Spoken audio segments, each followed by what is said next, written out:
Good evening students. તો છેલ્લા લેક્ચરમાં આપણે ચેપ્ટર નંબર 18 જે છે એ પૂરું કરેલું અને કીધેલું કે ચેપ્ટર નંબર 10 જે છે એના એમસીક્યુ સોલ્વ કરાવશું. તો ચેપ્ટર નંબર 10 ના એમસીક્યુ ની આપણે શરૂઆત કરવાની છે.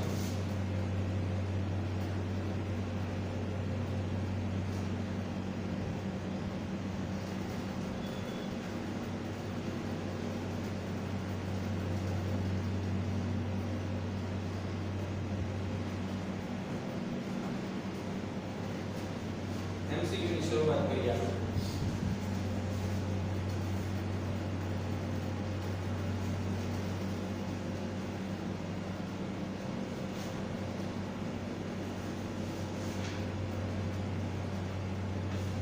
તો એમસીક્યુ કાઢીને રાખજો.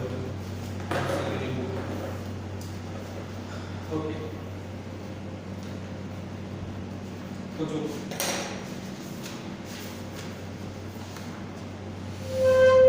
સૌથી પહેલો એમસીક્યુ છે કે નીચેનામાંથી કઈ ભાજનોત્તર અવસ્થા 1 માં જોવા મળતું નથી પણ ભાજનોત્તર અવસ્થા 2 માં જોવા મળે છે. તમને કાલે કીધું હતું કે આ બધી અમુક જે લાક્ષણિકતાઓ છે એ તમારે યાદ રાખવાની છે અને એના આધારે ઘણા બધા એમસીક્યુ નીકળે છે. બરાબર? તો લાક્ષણિકતાઓ આવડે તમે આગળ સમજી શકો. તો એમાં જવાબ આવશે રંગસૂત્રોનું વિભાજન કે જે ભાજનોત્તર અવસ્થા 2 માં જોવા મળશે પણ 1 માં જોવા મળશે નહીં. તો પહેલા નંબર ઉપર આવશે રંગસૂત્રોનું વિભાજન. સેકન્ડ નંબર ઉપર એમસીક્યુ જોઈએ. G2 અવસ્થા દરમિયાન દ્વિતીય કોષમાં DNA નું પ્રમાણ શેના બરાબર હોય છે? તો G2 અવસ્થાની વાત કરેલી છે. બરાબર? તો G2 અવસ્થા છે એમાં રંગસૂત્રોનું પ્રમાણ આપણે પૂછ્યું છે. જનરલી G2 અવસ્થામાં ડબલ થઈને જ આવે છે. એટલા માટે દ્વિતીય જે તે કોષો હશે G2 અવસ્થામાં આવેલા જે દ્વિતીય કોષો છે એટલે કે જેને આપણે 2n કહીએ છીએ ડબલ થઈને આવશે. એટલે કોના જેવા હશે? 4n જેવા હશે. એટલે કે ચતુષ્કીય હશે. આવા ઘણા એમસીક્યુ હશે કે જે આપણે થોડા લોજિકથી સોલ્વ કરવા પડશે પણ આપણે કરાવશું. નેક્સ્ટ ત્રીજો એમસીક્યુ. વ્યતિકરણની પ્રક્રિયા શેમાં થાય છે? તો વ્યતિકરણની ક્રિયાની જે તબક્કાની ગણતરી આપણે કરીએ છીએ પેકેટિંગ જે છે. તો પેકેટિંગની ક્રિયા વ્યતિકરણની અંદર એક એવી અવસ્થા છે કે જ્યાં સમજાત રંગસૂત્રોની અદલા બદલી થાય છે. સમજાત રંગસૂત્રોની શું થશે? અદલા બદલી, એક્સચેન્જ થશે. ચોથો એમસીક્યુ છે કે કોષ દ્રવ્ય વિભાજન દરમિયાન સંકુચિત મધ્યકાયની રચના શેમાં જોવા મળે છે? ખાસ એક વસ્તુ યાદ રાખવાની છે એમાં કે જે મધ્યકાયની રચના છે, મધ્યકાય રચના એ પ્રાણી કોષની લાક્ષણિકતા છે.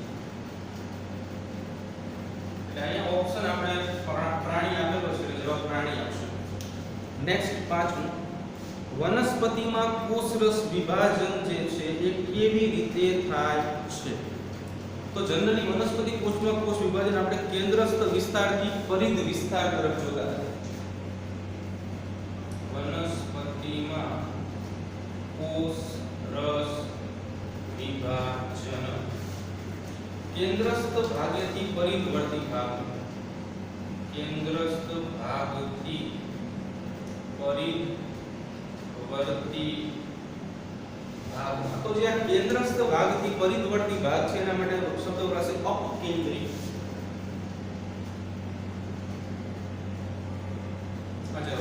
અપકેન્દ્રી. બરાબર? નેક્સ્ટ છઠ્ઠો એમસીક્યુ જોઈએ. જીવન ચક્રમાં કઈ બે ઘટનાઓ રંગસૂત્ર એની જ એટલે કે સમાન સંખ્યા જાળવી શકે છે? તો આ એક પ્રશ્ન થોડો સમજવા જેવો છે. તો કઈ ઘટના છે કે જેમાં રંગસૂત્રની સંખ્યા જે છે એ એની એ જળવાશે? ફોર એક્ઝામ્પલ કે અર્ધીકરણ છે. તો આપણે જે મુજબ જાણીએ છીએ કે અર્ધીકરણ કયા કોષોમાં થાય? 2n વાળા કોષોમાં થાય એટલે કે જેને આપણે દ્વિકીય કોષો કહીએ છીએ. પણ અર્ધીકરણની શરૂઆત એનાથી થાય છે.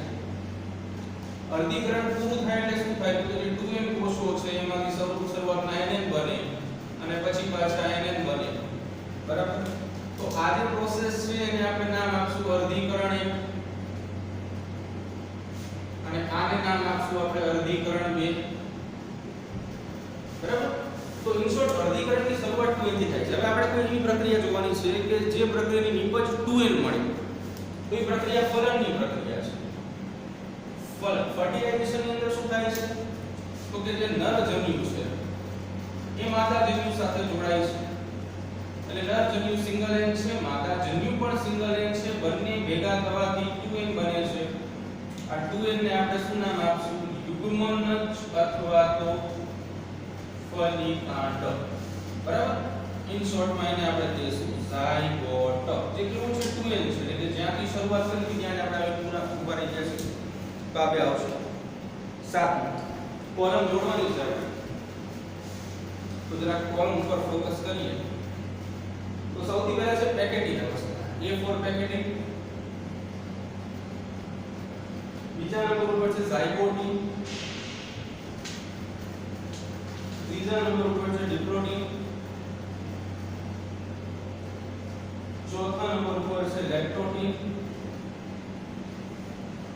અને છેલ્લા નંબર ઉપર છે ડાયકાઇનેસિસ એની અંદર થતા ફેરફારો જે છે આપણે ચેક કરવાના છે તો સૌથી પહેલા તમે જુઓ કે પેકેટિન અવસ્થા છે તો પેકેટિન અવસ્થામાં શું થાય છે જનીન દ્રવ્યની આપ-લે થાય છે એટલે આપણે એટલે અહીંયા જનીન દ્રવ્યોની આપ-લે થાય છે આપણે શું સિક્વન્સ પ્રમાણે જોવાનું છે બીજા નંબર ઉપર ઝાયગોટિન છે તો એમાં શું થાય છે સાયનેપ્સિસ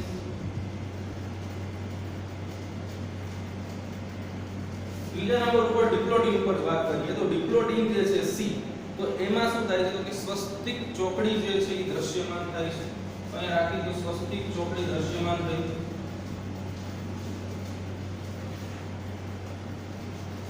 પછી E છે તો એમાં આપણે આપેલું છે ABCD માં D માં જો તો લેક્ટોડિન આપેલું છે લેક્ટોડિન માં શું થાય છે હવે લેક્ટોડિન પછી શરૂઆતનો તબક્કો છે એટલે આપણે એને મુખ્ય તબક્કો કીધો પ્રોસેસ ની શરૂઆત થાય છે છેલ્લો ઓપ્શન જો ડાયકાઇનેસિસ તો ડાયકાઇનેસિસ માં શું છે તો કે આપણે એક સિક્વન્સ લખાયો હતો પ્રક્રિયા જે છે અહીંયા પૂર્ણ થાય છે ખાલી એટલું લખેલું છે આપણને અંત તો આમાં શું આવશે અંત આવશે 8નું MCQ જો તો 8નું MCQ શું કહે છે અર્ધીકરણનો અભ્યાસ કરવા માટે વનસ્પતિનો કયો ભાગ આપણે ઉપયોગમાં લઈ શકાય તો ઓપ્શન આપેલા છે એને આપણે જરાક જોઈએ ઓપ્શન માં આપણી પાસે પહેલા નંબર ઉપર છે મૂલાગ્ર બીજા નંબર ઉપર છે અંડપિંડ ત્રીજા નંબર ઉપર છે પરાગાશય અને ચોથા નંબર ઉપર છે પ્રરોહાગ્ર બરાબર ચાલો હવે આપણે એક કોન્સેપ્ટ મગજમાં હોવો જોઈએ કે જ્યારે પણ આપણે ચર્ચા અર્ધીકરણની કરતા હોય તો એ 2n એટલે કે દ્વિતીય કોષોમાં સક્ષમ છે તો મૂલાગ્રના કોષો જે છે એ એકકીય હોય એટલે કે સિંગલ એક હોય અંડપિંડ ખરેખર વાનસ્પતિક અંગ નથી પણ છતાં આપણે અહીંયા લખશું n પરાગાશય જે છે એ 2n હોય પરાગાશય આપણે જોયેલું છે 11મા ધોરણની અંદર આપણે સમજાવેલું હતું કે જે પુકેસરનો શરૂઆતનો ફૂલાયેલો ભાગ છે તેને આપણે શું કહીએ છીએ પરાગાશય કહીએ છીએ બરાબર તો પરાગાશયના કોષો એક એવા કોષો છે કે જે 2n હોય પ્રરોહાગ્ર એટલે કે પ્રરોતંત્રનો શરૂઆતનો ભાગ એ પણ n હોય એટલે ઇન શોર્ટમાં આપણો જવાબ શું આવશે પરાગાશયની અંદર અર્ધીકરણનો અભ્યાસ આપણે કરી શકાય બરાબર ચાલો 9મો પ્રશ્ન જુઓ ભાજનોત્તર અવસ્થામાં રંગસૂત્રીય હલનચલન ખાલી જગ્યાના કારણે થાય છે તો ભાજનોત્તર અવસ્થામાં આપણે બે શબ્દ સમજ્યા આ શરૂઆતમાં તો કાઇનેટોકોર કે જે રંગસૂત્રના સેન્ટ્રોમિયર ઉપર આવેલું જોવા મળશે અને બીજા નંબર ઉપર હતું તો કાઇનેટોકોર અને ત્રાકતંતુ બરાબર બે આવશે 10નો MCQ જો ખાલી જગ્યામાં કેન્દ્રસ્થ આવરણ ફરીથી દેખાય છે જે કેન્દ્ર પર તેનું આવરણ છે તો જ્યારે અંત્યાવસ્થા સમાપ્ત થાય છે એ સમયે આ આવરણ જે છે એ દેખાશે 11મો MCQ સ્વસ્તિક ચોકડીના દ્વિતીય છેડાઓને સરકવાની ક્રિયાને શું કહેવામાં આવે છે અંત છેડા ઉપર સરકે છે એટલે ટર્મિનેશન લાઇઝેશન તરીકે ઓળખાશે, ટર્મિનાઇઝેશન. બરાબર, ટર્મિનલ એટલે કે છેડાનો ભાગ. ટર્મિનલ એટલે શું થાય? છેડો થાય. બરાબર. ચાલો 12 નો MCQ જો. અર્ધીકરણમાં રંગસૂત્ર વિભાજનના કેટલા ચક્ર હોય છે? બેઠી લાઈન છે છોકરાઓ. બરાબર, એક જ ચક્ર હોય. ક્યાં ગયું? આ જે અર્ધીકરણ એક થાય યુએન માંથી એને થઈ જાય છે, એક જ ચક્ર એવું મળશે તમને કે જેમાં વિભાજન થાય છે. નેક્સ્ટ 13 મો MCQ. નીચેનામાંથી શું પૂર્વ અવસ્થામાં થતું નથી? તો રંગસૂત્ર દ્રવ્યનું વિકોચન પૂર્વ અવસ્થામાં થાય નહીં. રંગસૂત્ર દ્રવ્યનું વિકોચન આ પૂર્વ અવસ્થામાં થશે. 14. કોષ વિભાજન કઈ અવસ્થામાં રંગસૂત્રો યોગ્ય રીતે ગણી શકાય? તો ભાજનાવસ્થા એક એવી અવસ્થા છે કે જ્યારે આપણે વ્યવસ્થિત રંગસૂત્રનો અભ્યાસ કરીશું. 15 મો MCQ. ઓકે. સમસૂત્રી ભાજનમાં ભાજનોત્તર અવસ્થામાં જો અંડકોષ પાસે 10 રંગસૂત્ર હોય, આ અવસ્થામાં દ્વિકીય કોષ પાસે કેટલા રંગસૂત્ર હશે? તો જે 10 રંગસૂત્ર છે, થોડું લોજિક અહીંયા દોડાવી કે ડબલ તો થાય જ છે, પણ અહીંયા સમવિભાજનની વાત કરી છે એટલે 10 રંગસૂત્ર અત્યારે અહીંયા છે એ જીવનમાંથી પાસ થાય એટલે 10 ગુણ્યા 2 એટલે 20 થઈ જાય, અને G2 માં પાસ થાય એટલે એના ડબલ થઈ જાય. એટલે શું જવાબ આવશે? 40 રંગસૂત્ર જવાબ આવશે.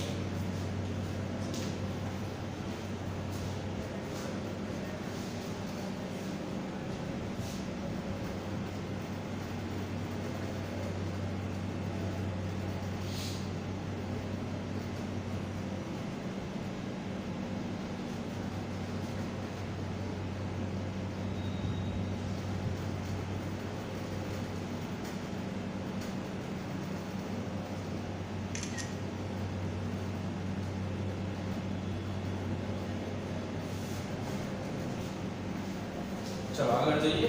15 જોયા હતા, 16 થી શરૂઆત કરીએ. બરાબર.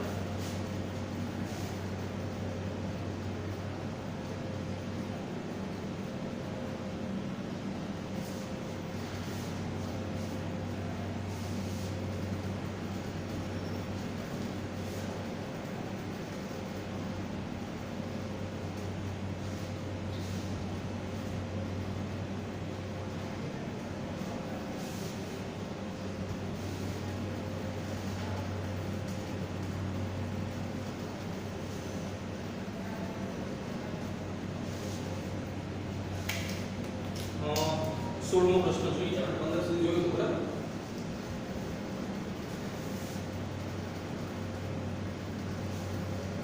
ચાલો તો MCQ 16 છે કે સમસૂત્રી ભાજનની કઈ અવસ્થામાં રંગસૂત્ર ખૂબ જ વિખરાયેલી સ્થિતિ દર્શાવે છે? તો એમાં આવશે ભાજના અવસ્થા. એમાં વિખરાયેલી પરિસ્થિતિ દેખાશે. 17મો MCQ યાદ રાખવાનું છે, બહુ કામ આવશે. તો 17મો MCQ છે પોકેટ અથવા તો બુકે સ્ટેજ કોને કહેવામાં આવે છે? હમણાં લખાયું છે બરાબર.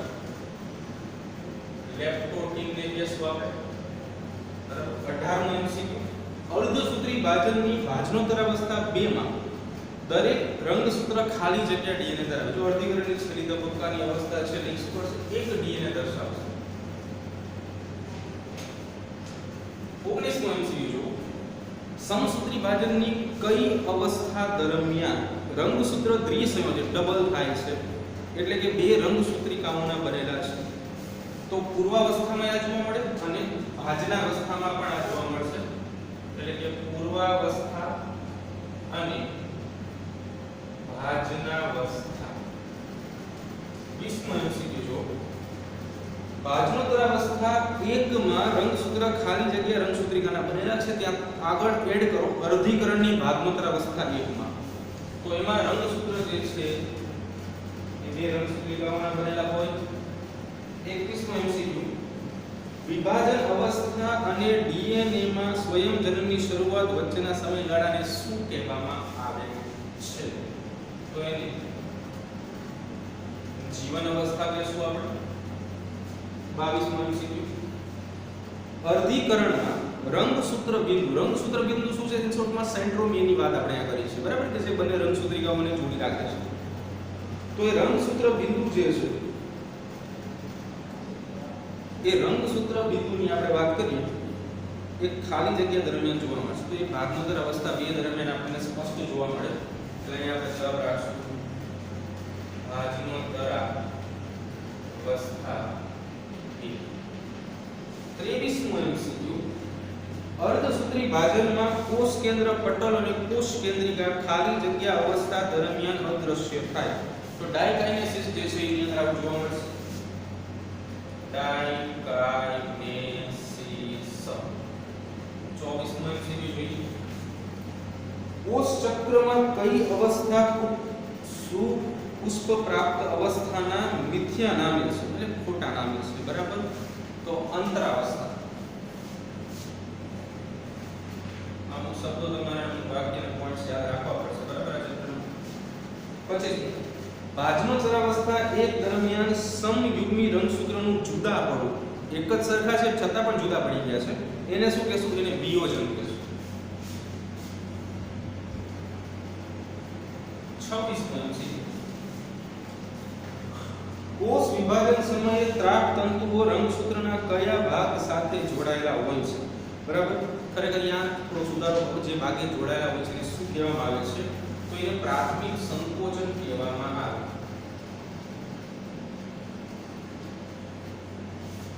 27મું MCQ જો ડાયકાઇનેસિસ ખાલી જગ્યામાં પરિવર્તન સંબોધે છે. તેમાં આવશે ભાજનાવસ્થા.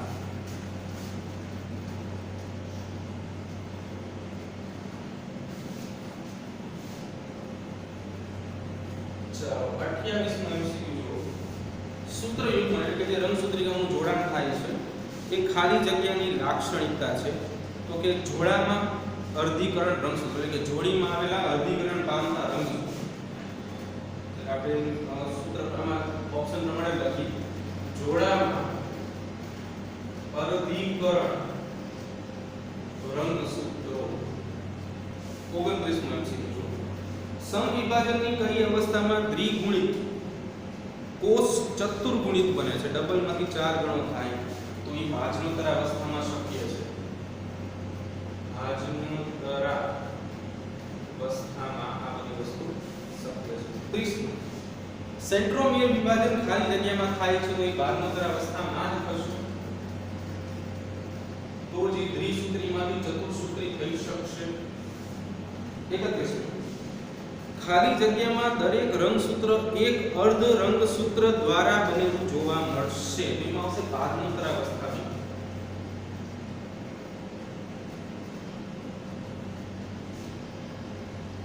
32મું MCQ જો ભાજનાવસ્થા 1 માં દ્વિગુણિત ની સંખ્યા 8 છે તો અર્ધસૂત્રી ભાજન 1 અને 2 પછી બાળ કોષોની સંખ્યા અનુક્રમે શું થશે? જો શબ્દ સમજો. ભાજનાવસ્થા 1 ની અંદર દ્વિગુણિત ઘટકોની સંખ્યા 8 છે. બરાબર છે. તો અર્ધસૂત્રી ભાજન 1 અને 2 પછી શું થશે? હવે તમે સમજી શકો છો ભાજનાવસ્થા 1 પછી પણ જે આપણે વાત કરી કે સંખ્યા ડબલ થાય છે. એટલે અત્યારે ભાજનાવસ્થા 1 માં જેની સંખ્યા 8 હશે એ આગળ વધશે એટલે 16 થઈ જશે. અને 16 ઘટકો ધરાવતા કોઈ કોષ છે એટલે કે 16 રંગસૂત્રો ધરાવતો કોઈ કોષ છે અને એનું જો આપણે અર્ધીકરણ કરતા હોય તો એમાંથી આપણને શું મળે? 8 કોષો મળે પ્રથમ અર્ધીકરણને અનુસંધાને. એટલે કે પ્રથમ અર્ધીકરણમાં જેટલા કોષો હશે એટલા દ્વિતીય અર્ધીકરણમાં હશે. એટલે પ્રથમમાં 8 અને દ્વિતીયમાં પણ 8 કોષો જે છે તમને જોવા મળશે. નેક્સ્ટ 33મું MCQ જોઈએ. નીચેનામાંથી કયું વિધાન સાચું છે? તો કોષ ફક્ત સમસૂત્રી ભાજનમાં જ કોષ વિભાજન દ્વારા વિભાજન પામે છે તો એ ખોટું છે. અર્ધીકરણમાં આપણે ભણીશું. ડીએનએ નું સ્વયંકરણ ફક્ત અર્ધસૂત્રી ભાજનની શરૂઆત પહેલા થાય છે એ પણ ખોટું છે. સૂક્ષ્મ નલિકા ધરાવતા ત્રાતંતુઓ ફક્ત સમસૂત્રી ભાજનમાં જ બને છે એ પણ ખોટું છે. જનીનિક દ્રવ્યોની આપ-લે ફક્ત અર્ધીકરણમાં થાય છે આ સાચું છે. જનીનિક દ્રવ્યોની આપ-લે માત્ર અર્ધીકરણમાં જ થાય. 34મું MCQ 34 નીચેનામાંથી શું ભાજનોત્તરાવસ્થા એકમાં નથી બનતું? તો સમયુગ્મી રંગસૂત્રનું વિસંયોજન બને છે, ત્રાકતંતુઓ સંકોચાય છે, રંગસૂત્રની ધ્રુવીય ગતિ બે છેડે જાય છે, ગુણન સૂત્ર બિંદુનું વિભાજન. ગુણન સૂત્ર બિંદુનું વિભાજન 35 MCQ જોઈએ. ચાલો, અર્ધીકરણમાં આ પોઈન્ટ યાદ રાખવાનો છે. અર્ધીકરણની એક બેઠી લાઈન છે કે કોષ કેન્દ્રનું વિભાજન બે વખત થાય છે, પણ ડીએનએ નું સ્વયંજનન ફક્ત એક વખત થાય છે. કોષ કેન્દ્રનું વિભાજન બે વખત થાય, પણ ડીએનએ નું સ્વયંજનન જે છે એક વખત થાય. 36 અર્ધીકરણ એક પછી રંગસૂત્રોના બે અર્ધ રંગસૂત્રો કેવા થાય છે? અર્ધીકરણ પૂરું થઈ જાય પછી જનીનિક રીતે અલગ પડે, કારણ કે એમાં વ્યતિકરણની ક્રિયા થઈ હોય. બરાબર? એટલે શું થશે? જનીનિક રીતે અલગ પડે છે. કેમ? કારણ કે વ્યતિકરણ થઈ ગયું હોય છે એટલા માટે. ચાલો, 37 નો તો રંગસૂત્રની સ્વસ્તિક ચોકડીઓ ખાલી જગ્યા દરમિયાન જોવા મળે છે. તો આમાં ડિપ્લોટીન તમે ભણેલા હોય તો તમને ખબર પડે કે આ ડિપ્લોટીન દરમિયાન જોવા મળે છે. 38મો MCQ કોષ ચક્ર દરમિયાન સંશ્લેષણ તબક્કામાં શું થાય છે? તો S તબક્કો સિન્થેસિસ તબક્કાની વાત છે. તો એમાં ડીએનએ નું સંશ્લેષણ થાય ને.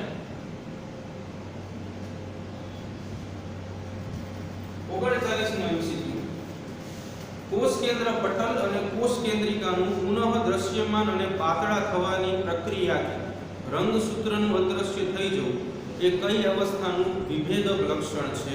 તો એ અંત્ય અવસ્થાનું વિભેદક લક્ષણ છે. 40મો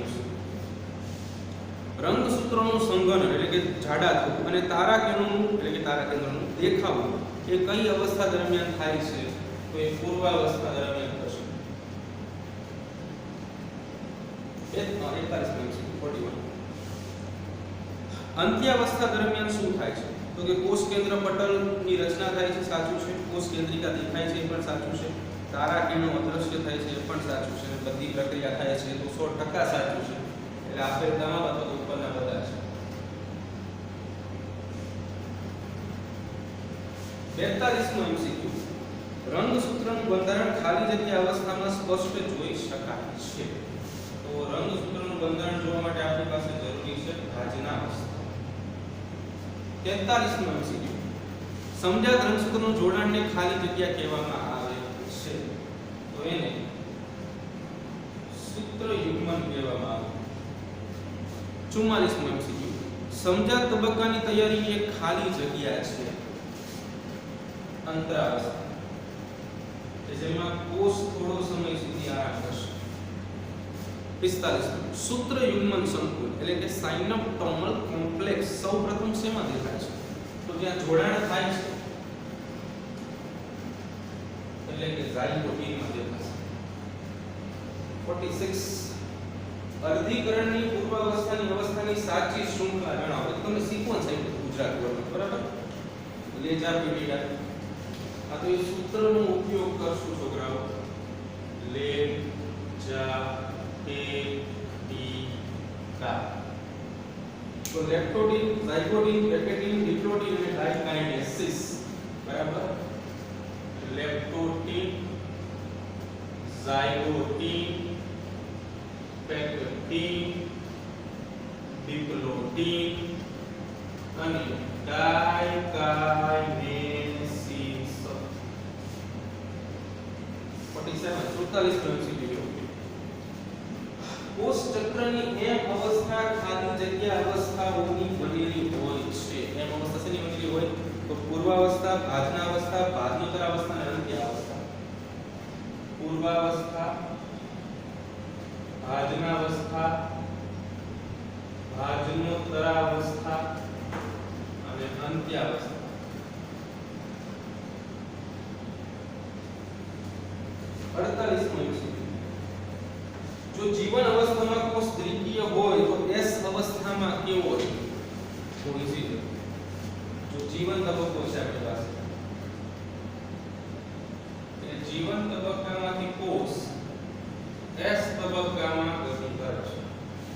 જો જીવન તબક્કામાં કોષ 2n હોય તો s તબક્કામાં તો ખાલી DNA નું સંશ્લેષણ થાય છે, બીજું તો કંઈ થતું નથી. તેમાં પણ 2n જ રહેશે. ચલો 49 નો MCQ. ખાલી જગ્યામાં કોષ કેન્દ્ર પટલ અદ્રશ્ય થાય છે તો જે પૂર્વાવસ્થાનો અંતિમ તબક્કો છે એટલે અંત પૂર્વ અવસ્થા અથવા પૂર્વાવસ્થાના અંતમાં પૂર્વાવસ્થાના અંતમાં 50 નો MCQ. ખાલી જગ્યા એ પૂર્વ DNA સંશ્લેષણનો તબક્કો છે એટલે કે જે DNA સંશ્લેષણ છે ને એના પહેલાનો તબક્કો. પૂર્વ DNA સંશ્લેષણનો અર્થ શું થાય? પૂર્વ DNA સંશ્લેષણ તબક્કો એટલે DNA સંશ્લેષણ પહેલાનો તબક્કો.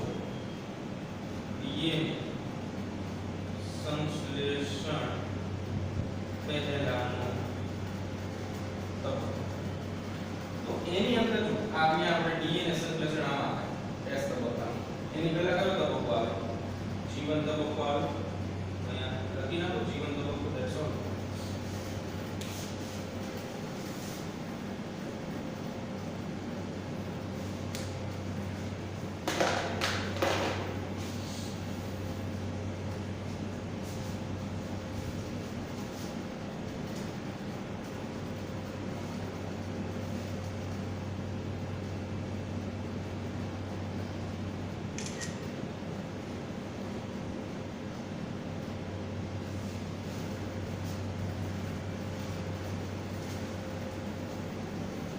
આગળ જઈએ 50 સુધી જોઈએ 51 ની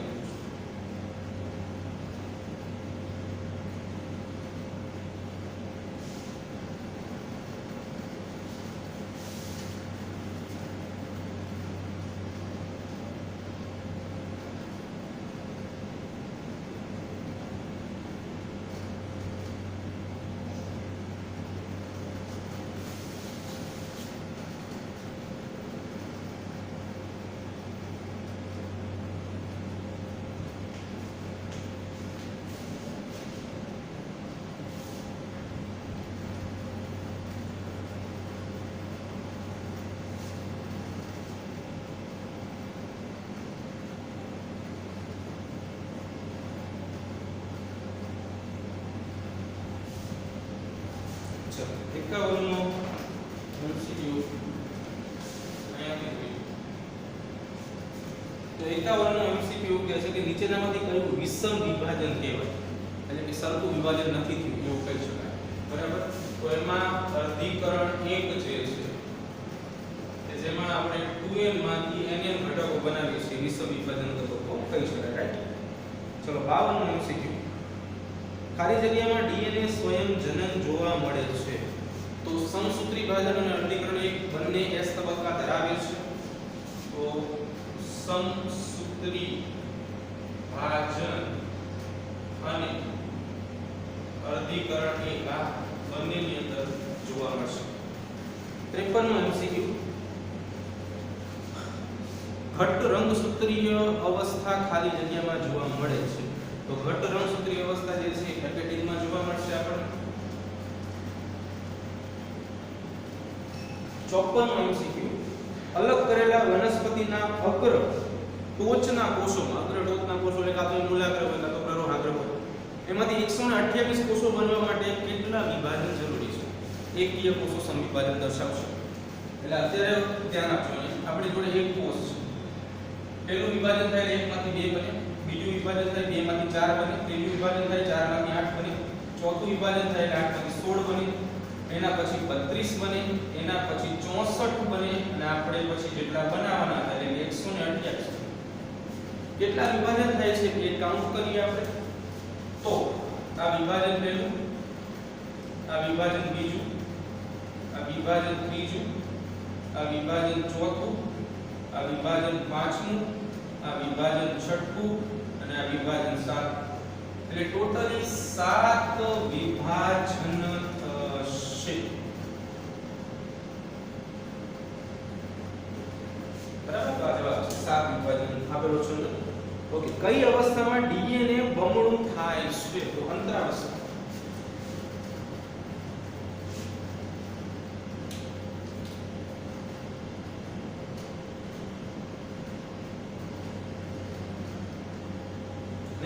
56 નો MCQ જો અર્ધીકરણનું મહત્વ શું છે? તો કે કોઈ ચોક્કસ જાતિમાં રંગસૂત્રોની સંખ્યા જાણવી. કોઈ ચોક્કસ જાતિમાં રંગસૂત્રોની સંખ્યા જાણવી. 57 MCQ સામાન્ય પ્રાણીના જીવનનું કોષ ચક્ર આપણે સમજવાનું છે, બરાબર છે? ઓકે, ચાલો. તો શરૂઆત જે છે કોઈ પણ સજીવ જે છે 2n થી કરતો હોય છે, એટલે કે શરૂઆતમાં 2n હોય, પછી આ સજીવ જે છે અર્ધીકરણની એક અવસ્થામાંથી પસાર થાય, અર્ધીકરણની અવસ્થામાંથી પસાર થયા બાદ n બની જાય, n બન્યા બાદ પછી ફલનની ક્રિયા કરે. ફલન એટલે આપણે જાણીએ છીએ અને ભેગા કરીને 2n બનાવે, અને પછી અહીંયા 2n બની ગયું હોય કે જેને આપણે યુગ્મન જ કહીએ છીએ, બરાબર? આ યુગ્મન જ જે છે પછી સમવિભાજન થાય અથવા સમસૂત્ર વિભાજન, ઇન શોર્ટમાં સમવિભાજન પ્રોસેસ પૂરી. એટલે એમાંથી પણ 2n જ બનશે, 2n એટલે આ આન્સર આવશે, બરાબર? ચાલો 58 નો MCQ જો કોષની G2 અવસ્થા દરમિયાન રંગસૂત્રમાં DNA ની સંખ્યા કેટલી હોય છે? G2 અવસ્થામાં DNA ની સંખ્યા જે છે છોકરાઓ 2 હોય છે. 59 નો MCQ જોઈએ તો વ્યતિકરણ જે ઉચ્ચ સજીવોમાં જનીન પુનઃ સંયોજનમાં પરિણમે છે. આ પુનઃ સંયોજન શબ્દ અત્યારે તમને નહીં સમજાય કેમ કે આપણે 12 સાયન્સમાં આને જોશું 5મા ચેપ્ટરમાં નવા જે લક્ષણો છે એ આવવાની ક્રિયા છે. તો વ્યતિકરણ જે ઉચ્ચ સજીવોમાં જનીનના પુનઃ સંયોજનમાં પરિણમે છે તે ખાલી જગ્યા વચ્ચે થાય છે. તો એને નોન સિસ્ટર ક્રોમોસોમ કહેવાય, એટલે કે નોન સિસ્ટર રંગસૂત્રિકાઓ. નોન સિસ્ટર રંગસૂત્રિકાઓમાં 60 નો MCQ જુઓ દૈહિક કોષ ચક્રમાં ખાલી જગ્યા એટલે કે DNA નું સ્વયંજનન ક્યાં થાય? S તબક્કામાં થાય. DNA સ્વયંજનન S તબક્કામાં થાય. 61 જ્યારે આખા રંગસૂત્રોમાં સૂત્ર યુગ્મન પૂર્ણ થાય ત્યારે કોષ ખાલી જગ્યા અવસ્થામાં પ્રવેશે છે. તો સૂત્ર યુગ્મનની ક્રિયા પૂરી થાય એટલે કોષ જે છે પેક્ટિન અવસ્થામાં પ્રવેશશે. નેક્સ્ટ 62 ઘણા કોષો તેમની પાસે ખાલી જગ્યા ન હોવા છતાં યોગ્ય રીતે કાર્ય કરે છે અને સમસૂત્રી વિભાજન દર્શાવે છે. તો આ કોષો કયા છે? તો જે રંજક કણો છે એ ખાસ આવી વિશિષ્ટ ક્રિયાવિધિઓ ધરાવે છે, જાતે વિભાજનની પ્રક્રિયાઓ દર્શાવે, પોતાની સંખ્યામાં વધારો કરશે. 63 નો MCQ ખાલી જગ્યા માટે ગુણસૂત્ર બિંદુ જે છે એ જરૂરી છે. તો જે રંગસૂત્રો છે સેન્ટરમાં આવી જાય છે ઘણીવાર, જેને આપણે વિશ્વવૃત્તીય તલ પ્રદેશ કહીએ છીએ. આ સેન્ટરમાં આવ્યા બાદ ઘણી વખત શું થાય? બંને છેડે જતા હોય છે. તો રંગસૂત્રના ધ્રુવો તરફ જે હલનચલન થાય છે એના માટે જરૂરી છે. એટલે રંગસૂત્રોના ધ્રુવો તરફના હલનચલન માટે જરૂરી છે. 64 કોષ ચક્રમાં સુકોષ કેન્દ્રીય કોષમાં કઈ અવસ્થા દરમિયાન હિસ્ટોન પ્રોટીનનું સર્જન થાય છે? તમને વાત જણાવી દઈએ કે હિસ્ટોન પ્રોટીન જે છે એ ન્યુક્લિયોપ્રોટીનનો ભાગ છે. ન્યુક્લિયોપ્રોટીનનો ભાગ છે. જે ન્યુક્લિયોપ્રોટીનની આપણે વાત કરતા હોય છે કે ન્યુક્લિયોપ્રોટીન જનરલી આપણે જાણીએ છીએ કે ન્યુક્લિયોપ્રોટીન જે છે એ ન્યુક્લિક એસિડ અને પ્રોટીનના સમન્વયથી બનતી રચના છે. બરાબર? Nucleic acid plus protein is equal to ન્યુક્લિયોપ્રોટીન.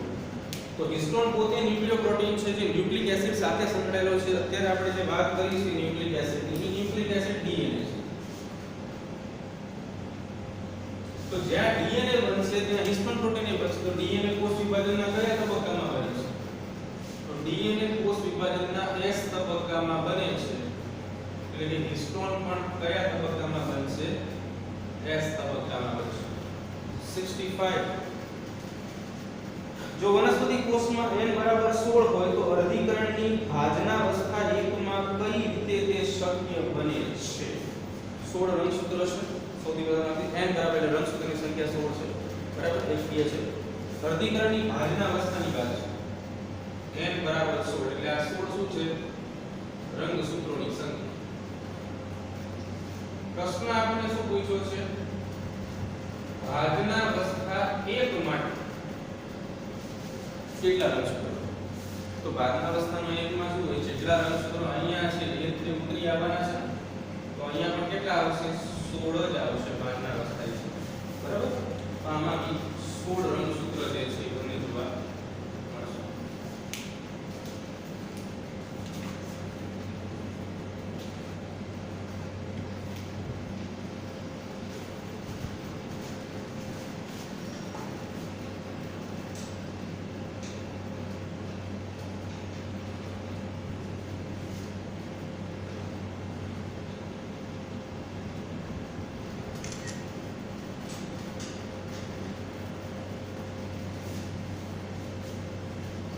Okay, ચાલો તો આપણે પહેલી એક્સરસાઇઝ પૂરી કરી લઈએ. બીજી એક્સરસાઇઝના MCQ જોઈએ છીએ આપણે. તો બીજી એક્સરસાઇઝના MCQ માં ધ્યાન આપીએ. થોડાક લેવલ વાઇઝ પ્રશ્નો આમાં બધા સેટ કરેલા છે આપણે એક્સરસાઇઝમાં. તો લેવલ જે છે અપ ડાઉન થોડું કરશો, પણ થોડી મહેનત કરશો એટલે બધા લેવલ તમે પાર કરી જશો. પ્રયાસ જરૂરી છે જીવનમાં, ઘણી વખત બસ આના જેવું છે, પ્રયાસ કરવા જોઈએ.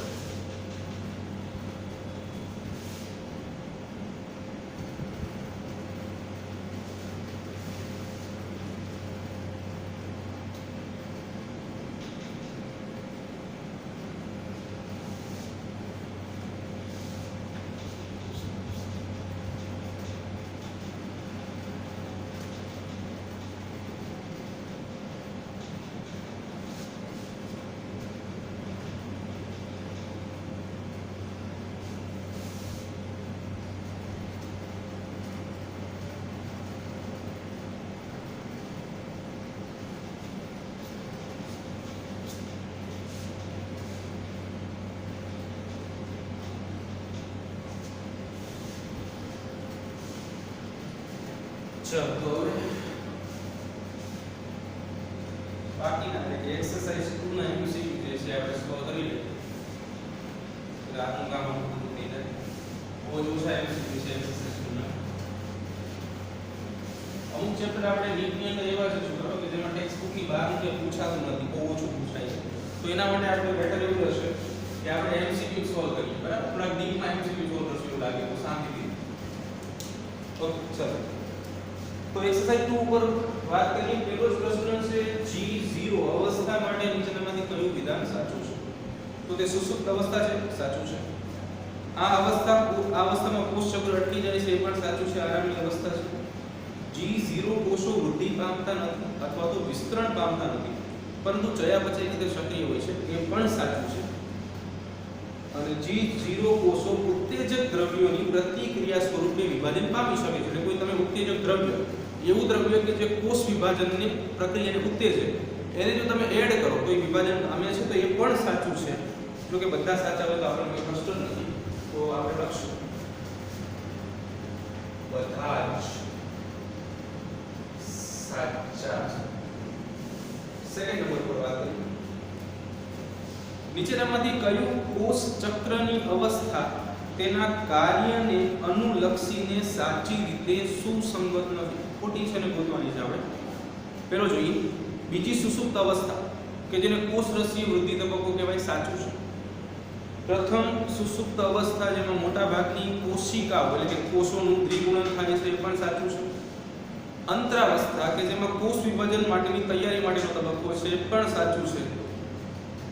DNA સંશ્લેષણ તબક્કો એટલે કે S તબક્કો, કોષમાં રંગસૂત્રોની સંખ્યાનું દ્વિગુણન થાય, આ ખોટું છે. રંગસૂત્રોની સંખ્યાનું દ્વિગુણન નથી થતું, માત્ર DNA નું સંશ્લેષણ થાય છે. નાના નાના પોઈન્ટ આપણે પકડવા પડશે તો બધું પોસિબલ થશે, બરાબર?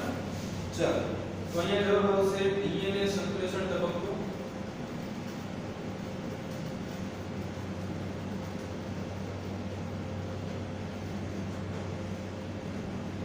કોષમાં રંગ સૂત્રોની સંખ્યાનું દ્વિગુણન થાય છે. આ વિધાન આના માટે ખોટું છે. ત્રીજો એમસીક્યુ જો સમસૂત્રી ભાજન અને સંયોજનની શરૂઆત થાય તે બે વચ્ચેના સમયગાળાને શું કહેવાય? આ થોડો ઈઝી એમસીક્યુ છે. એને જીવન અવસ્થા કહેવામાં આવે. જો સોરી નંબર લાગી. આ ચોથો એમસીક્યુ છે. આ ત્રીજો એમસીક્યુ છે. ત્રીજો એમસીક્યુ ખોટા વિધાનોને ઓળખવાના છે. અર્ધીકરણ એ સ્વયંજનનનું ફક્ત એક જ ચક્ર ધરાવે છે. સાચું છે. અર્ધીકરણ 1 ના અંત ભાગમાં 4 એકીય કોષોનું સર્જન થાય છે. નહીં, એ અર્ધીકરણ 2 માં થાય છે. સમસૂત્રી ભાજન એ સામાન્ય રીતે દ્વિકીય કોષો પૂરતું મર્યાદિત છે. એ પણ સાચું છે. ઈસ્ટમાં એક કોષ ચક્ર પૂરું થવા માટે 90 મિનિટનો સમયગાળો લાગે છે. જોવા જઈએ તો સી ઓપ્શન એ ખોટું આવે, કારણ કે એમાં એકીય કોષોમાં સમસૂત્રી ભાજન થાય છે, પણ એ સમવિભાજન છે. અહીંયા વાત ચાલે છે સમસૂત્રી ભાજન, એટલા માટે જવાબ આવશે ખાલી 2. એટલે ફક્ત બી જે છે એ ખોટો પડશે. ચાલો પાંચમું, મનુષ્યના દ્વિકીય કોષો કે જ્યાં કોષ વિભાજન થતું નથી તે કયા કોષો છે? તો રદ કોષો, સ્નાયુ કોષો, ચેતાકોષો. બધા સાચા છે. બરાબર. રદ કોષો, સ્નાયુ કોષો અને ચેતાકોષો આ બધાની અંદર પ્રક્રિયા દર્શાવતા નથી. ચાલો હવે થોડો ડેન્જર એમસીક્યુ એટલે કે લાંબુ છે. નીચે દર્શાવેલી ઘટનાઓને જુદી જુદી અવસ્થામાં થાય છે. એ અવસ્થામાં આપણે મૂકવાની છે. નીચે અવસ્થા આપી છે. અંતરાવસ્થા છે, પૂર્વાવસ્થા છે, બાધનાવસ્થા છે, બાધનોત્તરાવસ્થા છે અને અંત્યાવસ્થા છે. અંતરાવસ્થા છે, પછી છે પૂર્વાવસ્થા, પછી છે ભાજનાવસ્થા, પછી છે ભાજનોત્તરાવસ્થા અને પછી છે અંત્યાવસ્થા. Let's try. ચલો સૌથી પહેલા જોઈએ કે સેન્ટ્રોમિયર તૂટે છે, અર્ધ રંગસૂત્રો જુદા પડે છે અને વિરુદ્ધ ધ્રુવો તરફ ગતિ કરે છે અને તે હવે રંગસૂત્રો કહેવાય છે. તો આ બધી ક્રિયા ભાજનોત્તરાવસ્થા દરમિયાન થશે. એટલે અહીંયા જવાબ આવશે એ.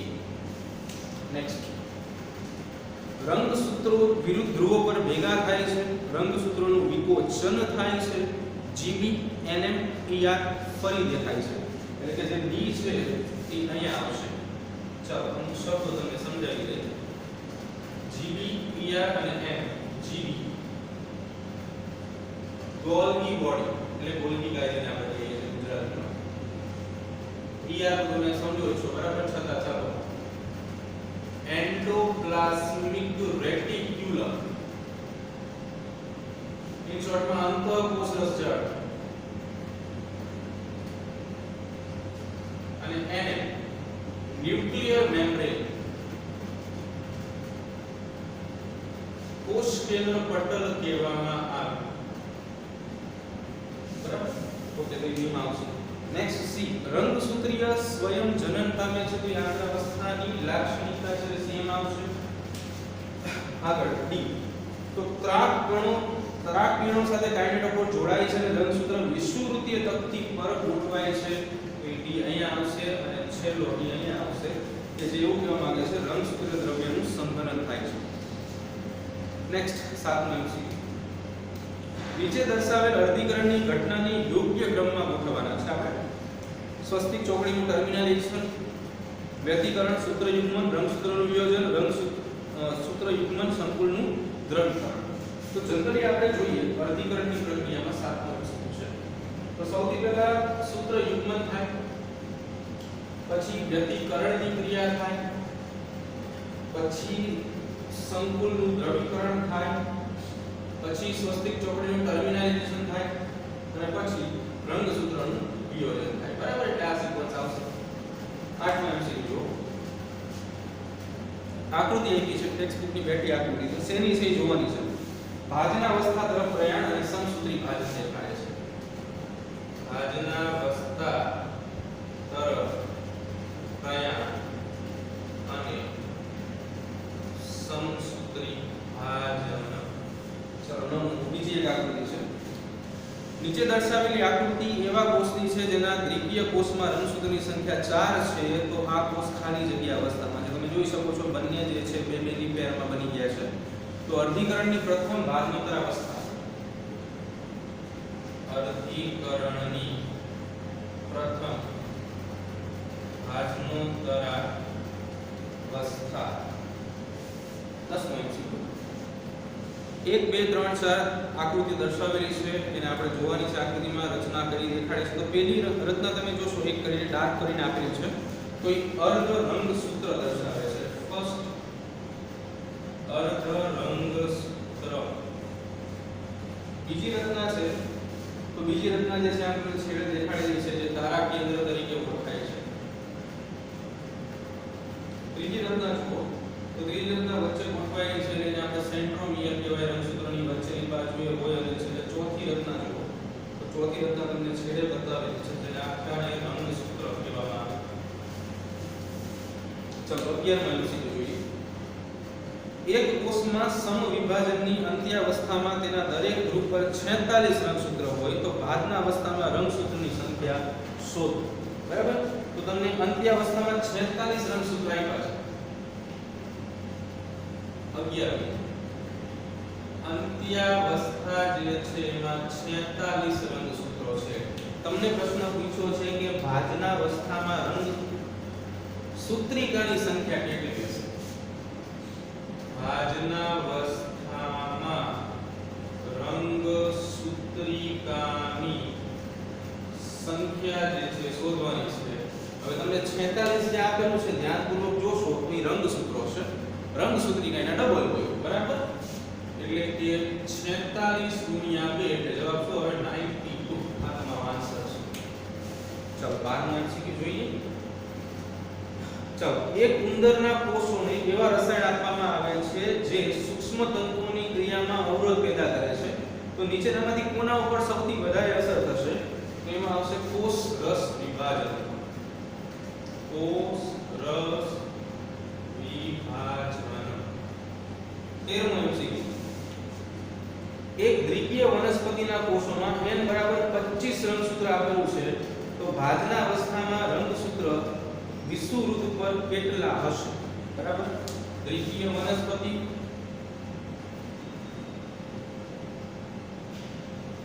25 રંગસૂત્રો વિષુવવૃત્તીય તલ ઉપર વાત કરે છે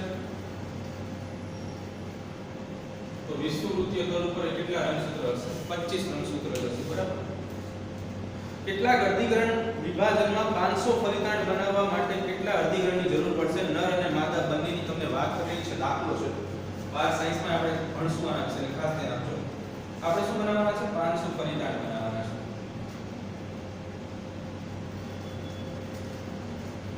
અર્ધીકરણની સંખ્યા શોધવાની છે બે વસ્તુઓમાં ખાસ એક ધ્યાન રાખવાની છે આપણે એમાં પહેલી વસ્તુ એવી છે કે જે નર જન્યુ છે એ એક કોષમાંથી 4 નર જન્યુ બને આ એક માતૃકોષ છે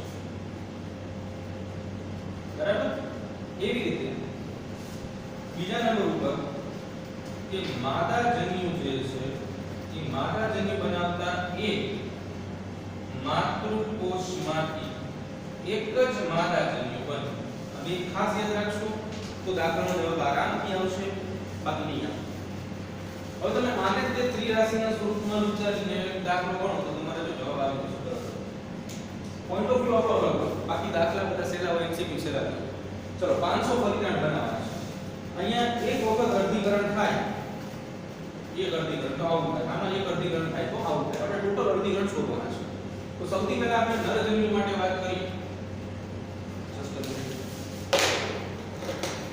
તો નરજન્યુ માટે આપણે એક વાત કરી લીધી હમણાં કે આપણી પાસે એક કોષ હોય તો એમાંથી કેટલા નરજન્યુ બને 4 તો આપણે કેટલા બનાવવાના છે 500 બનાવવાના છે તો એના માટે આપણે કેટલા અર્ધીકરણની જરૂર પડશે? તો 500 ભાગ્યા 4 કરીએ તો જવાબ શું આવે? 125 આવે. સેકન્ડ નંબર પર માદા જન્મ માટે વાત કરીએ તો આ બધી વાત કરી એ એક અર્ધીકરણ માટે છે. એક અર્ધીકરણ માટે અને એવી રીતે આ પણ એક અર્ધીકરણ માટે. તો માદા માટે આ વસ્તુ તમે વિચારો છો તો માદા માટે શું છે તો કે એક અર્ધીકરણ થાય તો એક જ કોષ બને. આપણે 500 કોષો બનાવવા છે તો કેટલા અર્ધીકરણની જરૂર પડશે? 500. ફલિતાંડ કેવી રીતે બને છે તમે બધા જાણો છો. નર અને માદાના સરવાળા. ફલિતાંડ નર અને માદાના સરવાળા. તો નરમાં કેટલા છે? 125 છે. માદામાં કેટલા છે? 500 છે. શું આવે ટોટલ? 625. આન્સર. નેક્સ્ટ 15મો પ્રશ્ન જોઈએ. ભાગરૂપતા અવસ્થામાં દરેક રંગસૂત્રમાં રંગસૂત્રિકાની સંખ્યા ખાલી જગ્યા છે. તો સમવિભાજન માટે 1 હોય, અર્ધીકરણ 1 માં 2 અને અર્ધીકરણ 2 માં 1. કેમ કે વિભાજન થતું જાય છે. 15 નો MCQ છે. તો સમભાજનમાં સંખ્યા 1 હશે, અર્ધીકરણ 1 માં 2 હશે, અર્ધીકરણ 2 માં 1 હશે.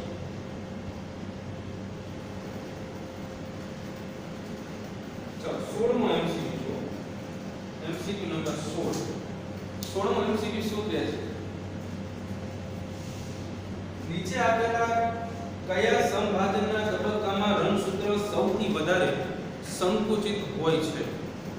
તો તારા કેન્દ્ર છૂટા પડવાનો તબક્કો અને સેન્ટ્રોમિયર વિભાજન થવાના તબક્કા વચ્ચેનો તબક્કો. બરાબર? એટલે તારા કેન્દ્ર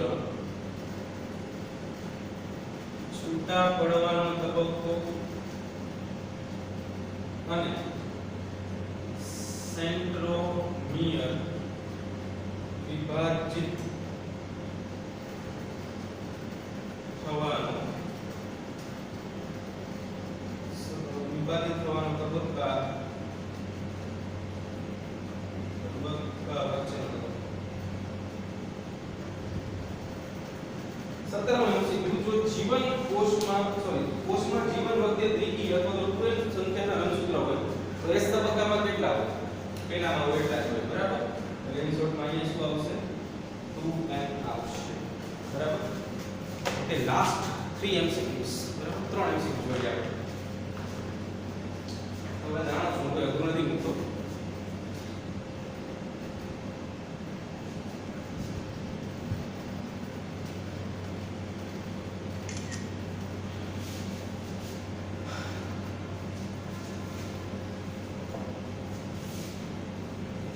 MCQ જોઈએ પછી લેક્ચર પૂરો કરીએ. બરાબર?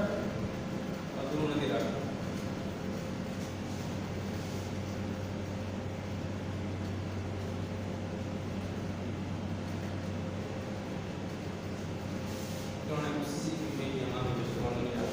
ચલો તો સૌથી પહેલા નંબર ઉપર આપણે 18મો MCQ જે સતત રીતે જોયું છે. 18મો MCQ શું કહે છે? બે આલેખ આપ્યા છે. બે આલેખને સમજવાના છે. તો પહેલો આલેખ જે છે MCQ નંબર 18 જોઈએ. તો પહેલો આલેખ આ રીતે આપ્યો છે તમને. આ રીતે છે. આમ છે, આમ છે, આમ સ્ટેબલ થાય છે. બરાબર? અહીંયા લખ્યું છે amount of DNA. Amount of DNA અને અહીંયા આપેલું છે સેલ સાયકલ. સેકન્ડ નંબર ઉપર આવો તે એક બીજો ગ્રાફ છે. એમાં સ્ટાર્ટિંગ, મિડ પોર્શન બધું સેમ છે, એન્ડ પોર્શન થોડું ફેર દેખાય છે. Same to same amount of DNA અને સેલ સાયકલ. બરાબર છે? એ વસ્તુ આપેલી છે. તો તમને પૂછેલું છે A અને B ની અંદર તમે શું કહેવા માંગો છો? બરાબર છે? તો A જે છે એમાં તમે કહો છો કે એક સમયે આ જે છે સ્ટેબલ થઈ જાય છે. અમાઉન્ટ એટલે જથ્થો DNA નો. બરાબર? સેલ સાયકલ એટલે કોષ ચક્ર. તો આ જે ગ્રાફ દેખાડે છે એ સમભાજનનો ગ્રાફ દેખાડે છે કે સંખ્યા વધતી જશે પણ એક સમયે સ્ટેબલ થશે. અહીંયા શું છે તો કે આ અર્ધીકરણનો ગ્રાફ દેખાડે છે સંખ્યા વધે પણ છે, સ્ટેબલ થઈને ઘટાડો દર્શાવે છે જે અર્ધીકરણમાં જ પોસિબલ છે. બરાબર છે? કોષો નાશ પામતા હોય ત્યારે. ચલો એક દ્વિકીય કોષ જે સમ S તબક્કા પહેલા તેના DNA ની જથ્થો 20 પાઇકોગ્રામ દેખાડે છે Pg, તો અર્ધીકરણ એક પછી બાળ કોષમાં DNA માં DNA નો જથ્થો શોધો. S તબક્કાને આપણે કઈ લેવા દેવા નથી, એટલે જેટલો જથ્થો ત્યાં હશે એટલો જ અહીંયા હશે, એટલે 20 પાઇકોગ્રામ. છેલ્લો MCQ, અર્ધીકરણ દરમિયાન કોષ કેન્દ્ર વિભાજન, DNA સ્વયંજનન અને સેન્ટ્રોમિયર વિભાજન કેટલી વખત થાય છે? ફરી એકવાર જોઈએ. કોષ કેન્દ્ર વિભાજન, DNA સ્વયંજનન અને સેન્ટ્રોમિયર વિભાજન. કોષ કેન્દ્ર વિભાજન કેટલી વખત થાય છે એ શોધવાનું છે. બીજા નંબર ઉપર છે DNA સ્વયંજનન અને ત્રીજા નંબર ઉપર છે સેન્ટ્રોમિયર વિભાજન. તો કોષ કેન્દ્ર વિભાજન જે છે એ મુખ્યત્વે બે વખત થશે. DNA સ્વયંજનન એક વખત S તબક્કામાં થાય, સેન્ટ્રોમિયર વિભાજન પણ એક વખત જ થશે. બરાબર છે? ઓકે, ચાલો તો બધા MCQ આપણે પૂરા કરી નાખ્યા છે. લેક્ચર પર